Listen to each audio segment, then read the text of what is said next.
What's up guys? Welcome to my vlog. My name is Mac and today I'm going to show you what are those kitchen tools, equipments, and utensils that are found in my kitchen. And today I'm going to talk about their purposes too. So keep up on me.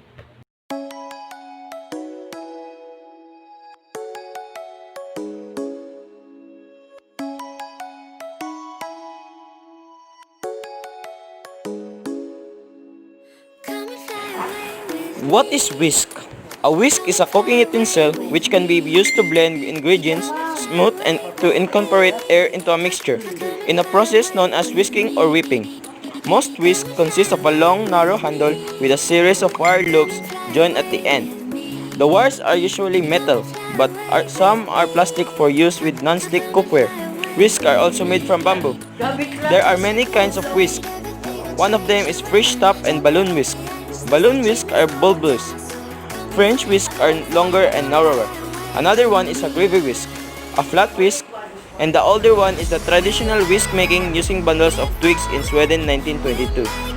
Cage whisk and also the primitive whisk known as alternative use of a balloon whisk. Whisks are commonly used to whip egg whites into a form of foam to make meringue and to whip cream into whipped cream. Whisks have differently shaped loops depending on their intended. What is wooden spoon? A wooden spoon is a utensil commonly used in food preparation. The word spoon derives from an ancient word meaning of chip of wood or horn carved from a larger piece. Wooden spoons were easy to carve and thus expensive, making them common throughout history. The Iron Age cells from 250 BC of Britain used them. This is evidenced by an example of small ladle discovered during archaeological excavations at the Glastonbury Lake village. Roman period spoons have been recovered from excavations in the city of London.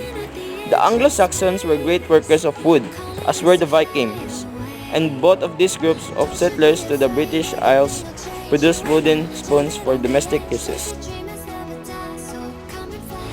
What is ladle? A ladle is a type of spoon used for soup or stew and other foods or enchantura.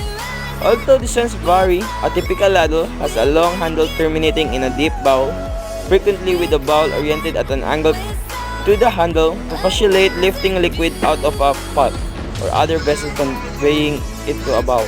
Some ladles involve a point on the side of the basin to allow for finer stream when pouring the liquid. However, this can create difficulty for left-hand users, as it is easier to pour towards oneself. Thus, many of these ladles feature such pinches on both sides. In modern times, ladles are usually made of the same stainless steel alloys as other kitchen utensils. However, they can be made of aluminum, silver, plastic, and melamine resin, wood, bamboo, or other materials. Ladders are made in variety of sizes depending upon use. What is tong? Tongs are a type of tool used to grip and lift objects instead of holding them directly with hands. There are many forms of tong, adapted to their specific use. Some are merely large pincers or nippers, but most fall into these few classes. Number 1. Tongs that have long arms terminating in the small flat circular end of tongs and are pivoted at the joint close to the handle, used to handle delicate objects. Number 2. Tongs are consisting of single band bent metal as in sugar tongs. Most asparagus tongs, which are no longer common and like sugar tongs, are the usually served with claw-shaped, spoon-shaped for serving lump sugar.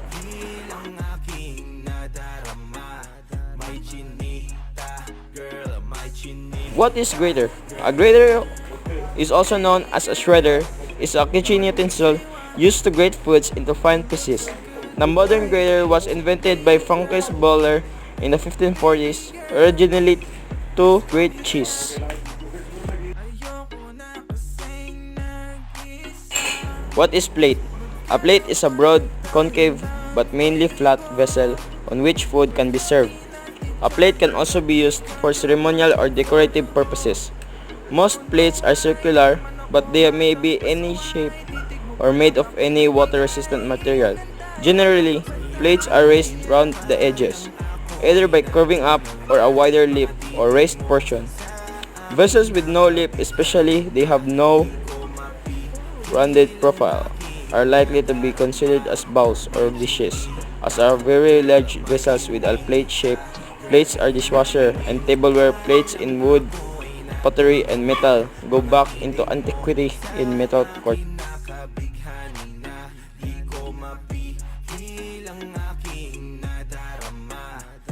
What is pillar?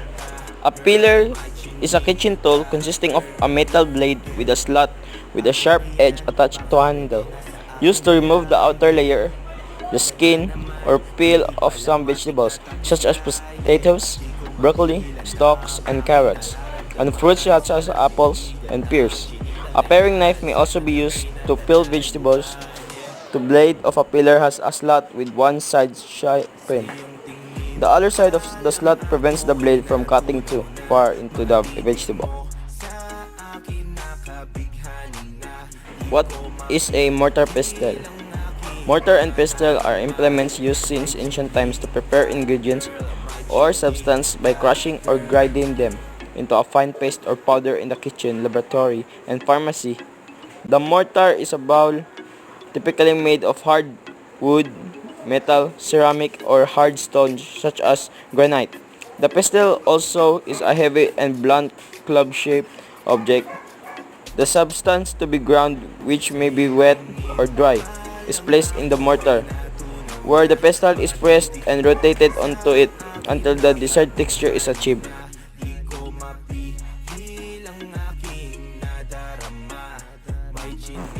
What is strainer? A strainer is a fine mesh strainer, also known as a sieve, commonly known as sieve, is a device for separating wanted elements from unwanted material or for characterizing the particle size distribution of a sample, typically using a woven screen such as a mesh or net or metal.